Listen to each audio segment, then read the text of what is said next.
Hello, this is NDS83, and this will be my final video blog for 2019, but it may be the last one forever, depending on whether or not the rumors are true and what those rumors would really in practicality mean. Every time YouTube changes its rules of service, there's like this huge complaints by people. Oh, this is going to be the end of YouTube. This is going to be the end of the community. This is going to be the end of creativity. Every time. And I'm not going to be one of those people now.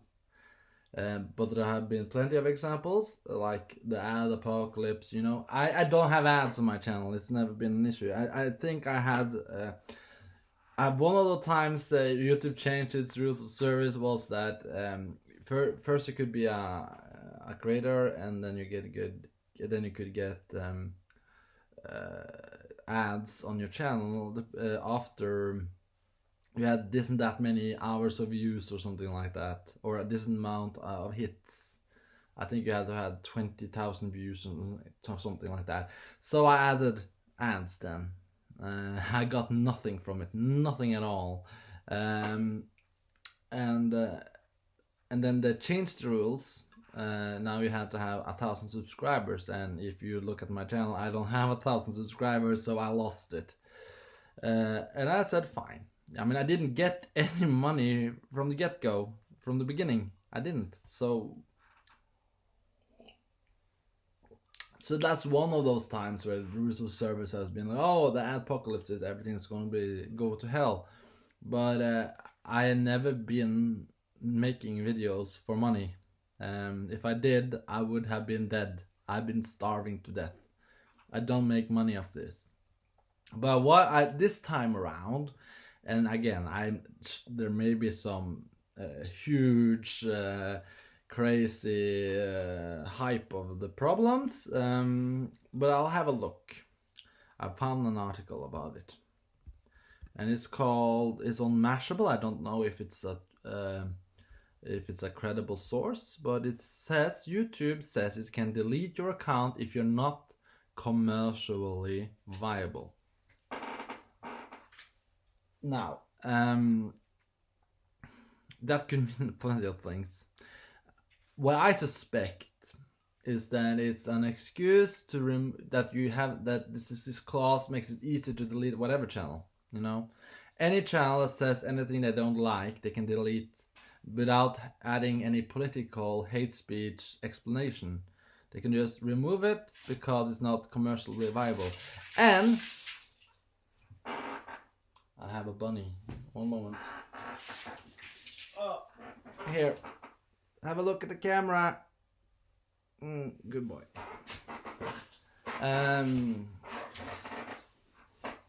They can just add, then they have the explanation. It's not commercially viable, and again, lots of loose definitions. What is commercially viable? I'm pretty sure my channel is not commercially viable. So it may disappear in 2020 just for that. I also know that I sometimes dabble in controversial opinions. I say stuff that may be seen as whatever, whatever label they're using at the time. I think for myself. I express myself. And so since I'm not just regurgitating whatever other people are saying, I may sometimes end up on the thin ice, And then, of course, you can say, but you're not commercially viable, thus you will be deleted. Very nice. And this is what I think is fascinating about it now. This is something about ideology. I am right-wing, and one aisle or one pillar of right-wing ideology is libertarianism, and I have created videos with libertarians. I still do. We call it tankekrim.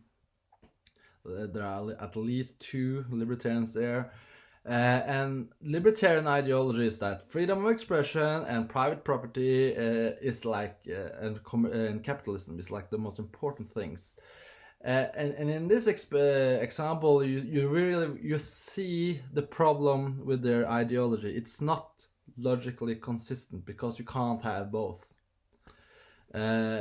Because what you're seeing now is that this argument, we can delete any channel, YouTube can delete any channel if it's not commercially viable, is a great libertarian argument.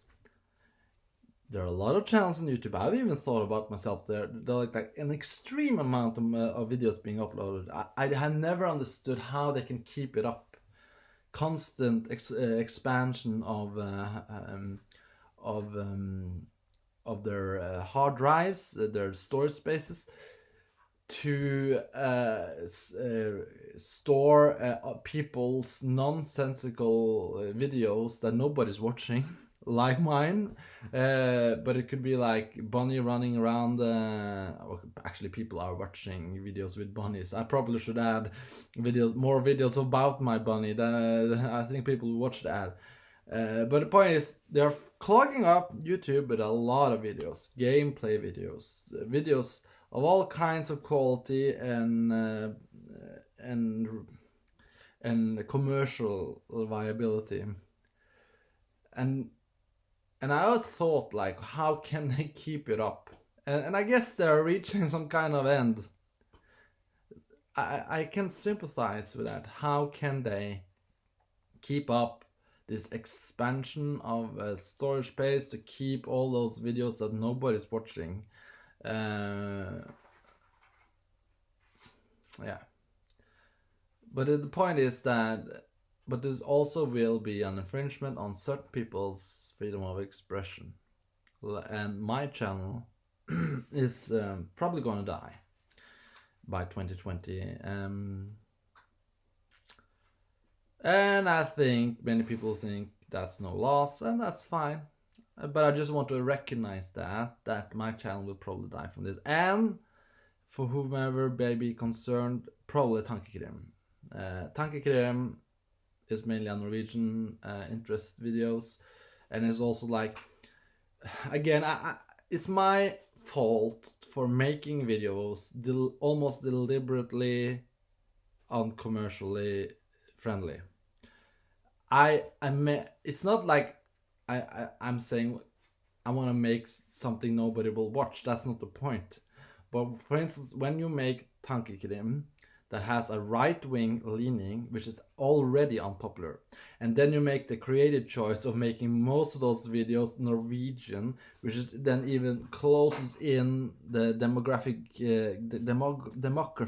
demography further by just having the Nordic countries, Sweden, Norway, and Denmark, to are able to understand it. And also, in those countries, most likely the demography of right-wing thinking is even less than in for instance, in the United States. If I'd chosen to speak in English, people in the United States could get it, and that there are more conservatives there probably than there are in Norway and Sweden and Denmark. We love our social democracy, and so it's my fault too.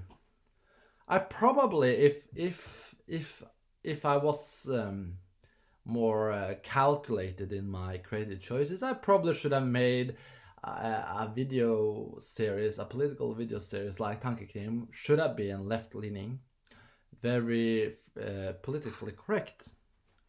But I chose not to, and that's something I knew it. So I don't feel sorry for myself. That's how you do it.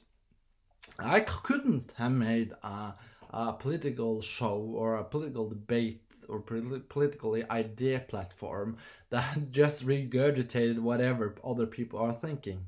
You know, I can't do that. That would not be me.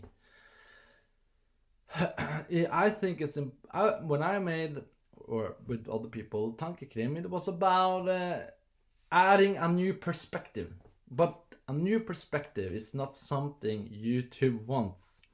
And I want to give a referral to another channel, and that one will probably live longer and better than mine. It's called 1791.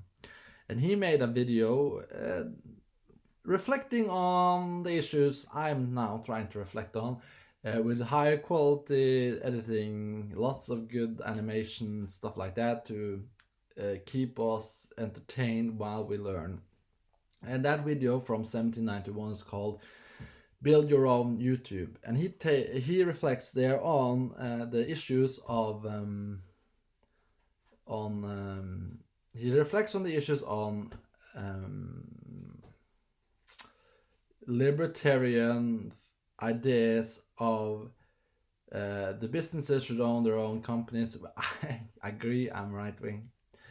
But the problem with the businesses should own their own companies and make their own decisions versus or against freedom of expression, because we experience that with YouTube, with Facebook, with Twitter, all those channels, so many platforms, that they want a certain type of demography and they disregard or don't like another type of demography, for better or worse. This may change. This is something that everybody should have in mind, that whatever it is now that is okay to say may change in 5 years, 10 years, 20 years, right? In my lifetime, I've seen the change. In the 1990s, when I was a child, many of the things, ideas spread now as normal would be seen as degenerate and horrible, and people would be disgusted by it. But now it's seen as normal, and people who disagree with that will be seen as hateful and angry and right-wing extremists, etc. Which is fine. Because the pendulum would change back sometimes later, perhaps, or not. We'll never know until we get there. But the thing is, the pendulum is always changing, and the more this way somebody pulls it, then perhaps a counter movement will come there that will be just as extreme, or perhaps even more extreme. That's always the problem. If you remove freedom of expression, you will also remove people's sense of democracy and freedom, and then you will make them desperate, and then people will do horrible things. It's happened many times before, and it will probably happen again. History has a tendency to repeat itself, whether you like it or not. So, yes, this may be the consequence. But of whatever YouTube and Twitter and Facebook are doing. But I don't know if this is going to happen, because there's been a lot of this talk before. Apocalypse going to destroy it. But there have been channels removed. Alex Jones. I will just I will say Alex Jones because it's the most known YouTuber. I'll not add any of the others. Reasoning being, if I've heard of them, I may be a horrible human being. You know, that's how it works. Pedophiles are ruling. Can make all kinds of videos on YouTube. That's no problem. But certain ideas should not be stated. But again, in the 1990s, it would be the inverse, the opposite. The idea that pedophiles can make and abusers of human beings can make videos as a matter of fact, as a of course, like of course you can do that. That would be insane in the 1990s, but we're in 2090 now, moving on to 2020, and we are in a completely different moral compass where horrible people, perverted people can express themselves, whereas people who have a sense of piety, sense of shame, will not be able to make those kinds of videos, because that having values is hate. Yes. So the point is, I would like you to watch the video I talked about. This is an interesting time for libertarians, because they have to eat their own hats probably. Many libertarians were probably removed from YouTube because it's not commercially viable. And that, I think that is like the essence of that video that I mentioned earlier from 1791, Build Your Own YouTube, is that unpopular opinions are not commercially viable. It is against the capitalist commercial idea. You can't have freedom of expression and also prioritize what is worth selling. Unpopular opinions are unpopular. That is why they can't be sold. So if you think that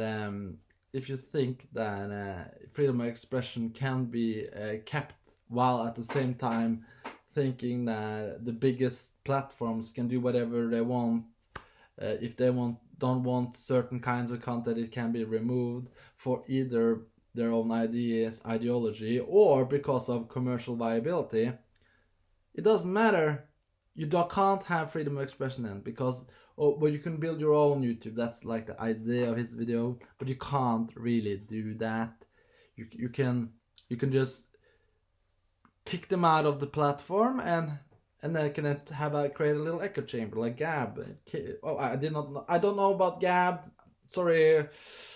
Gab is something I may have read it on Twitter. I'm only on those good platforms. You see, I'm only on the good platforms. You can kick them out there into those enforced echo chambers, because that's what it is. People talk about people in the echo chambers. Well, kicking them off the mainstream platforms is enforced echo chambers. If you can't talk on open platform, then you will end up in an echo chamber. That's as simple as that.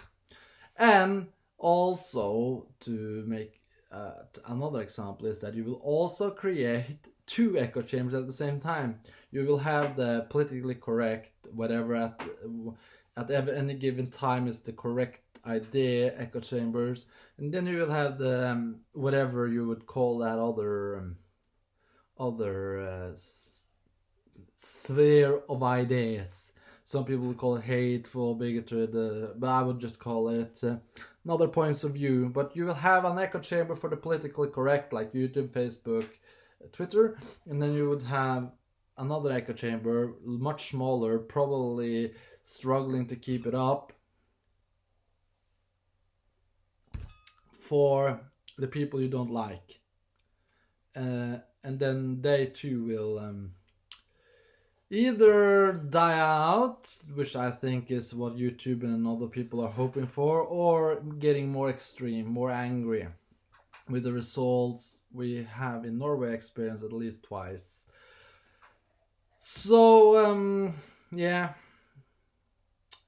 But I think the most fascinating thing is how libertarian ideas of freedom of expression, and it's not a popular idea, mind you, it is a fringe idea. The libertarians, they may see themselves as mainstream, but they are not. They are actually shunned by most people there too. But I think that their ideology of the corporations should do whatever they want, freedom of expression is good.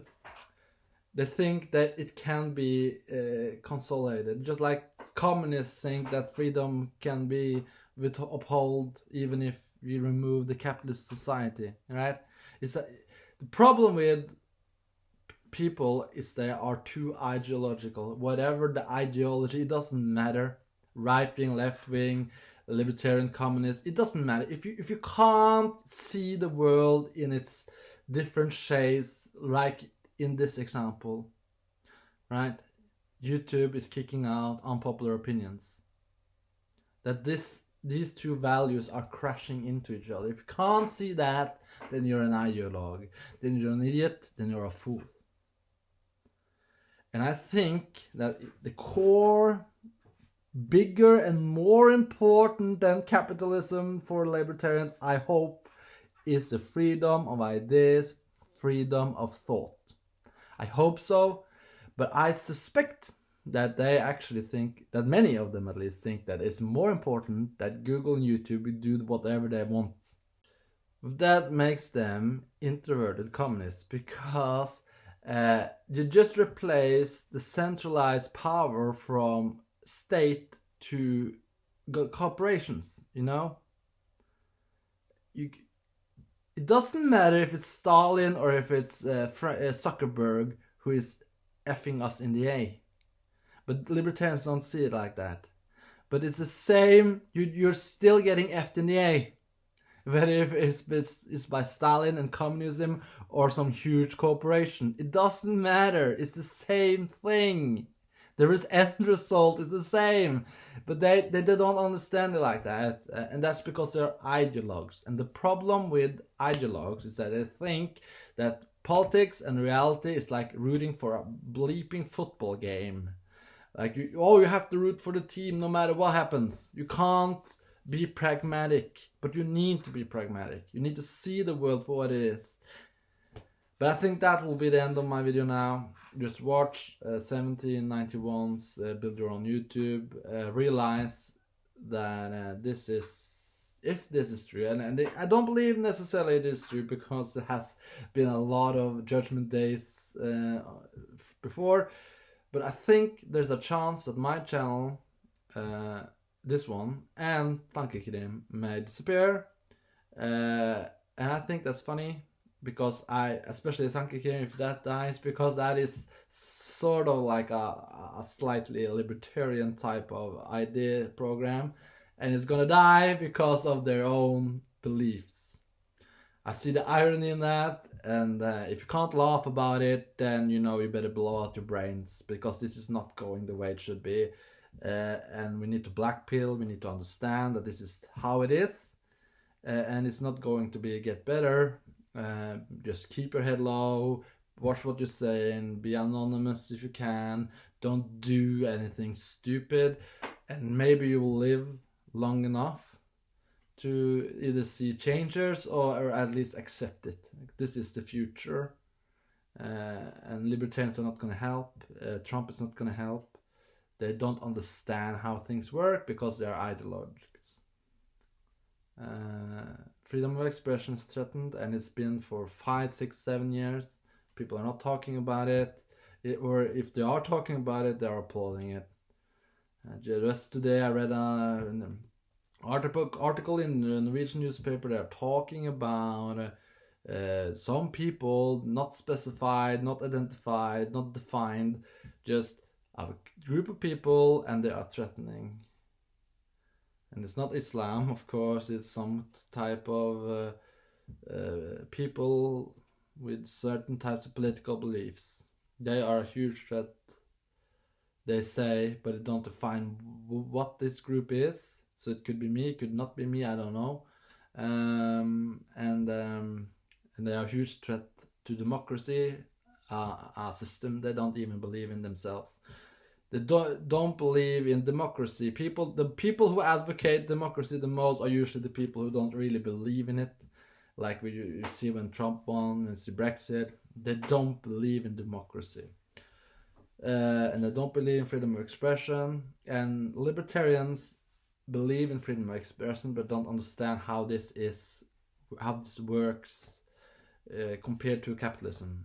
Sometimes you have to say you have to prioritize either capitalism, the government, not government, the corporations, getting what they want, or freedom of expression. And too many libertarians, I think, choose the corporations should do whatever they want. And then we just get effed in the A. And it doesn't matter if it's Stalin or if it's Zuckerberg that F us in the A. Get it? It's the same end result. The point is to be power critical, whomever has the power. That is the libertarian core idea, if you ask me. But I'm not a libertarian, so I don't know. Anyway, this may be my final YouTube video blog. I hope you have a nice 2020, and it may not be as bad as it said it is, or it is. And if my channel is gone, you may find me on BitChute, but you probably won't. And I'm not saying that that you won't be on search me up. If you were on BitChute, I'm saying more that you probably won't go on BitChute. People are staying on the biggest platform until they're kicked out. That's free market for you, I guess. It really has to be horrible before people leave. You see that on YouTube. Horrible on YouTube. And people are still staying.